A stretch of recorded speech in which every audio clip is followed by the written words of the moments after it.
Hey everyone, welcome to I Heart Pasta, weekly pasta tutorial of some of my favorite pasta shapes. Today we're going to do a little bit more involved recipe. We're going to do a two-tone ravioli, so there'll be two doughs that we make.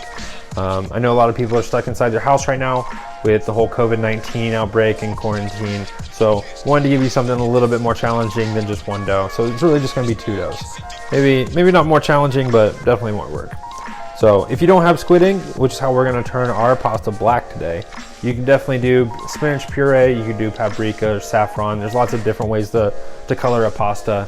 And if that seems like too much work for you, don't be afraid. We're still just going to do a cheese ravioli. So if you just want to do the one dough, that works too. We're going to do black and yellow because we want it to kind of look like a bee, because we're going to fill it with a little bit of a fennel pollen filling. Fennel pollen, ricotta, Grana Padano, all some delicious flavors. If you don't have the pollen, don't worry about it. You can just do the cheese ravioli. It's great. So with that, let's get cooking.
Alright everyone, thanks for joining us today. Hope you liked our Bee Pollen Ravioli video. Don't forget to like and subscribe down below, and we'll see you next time.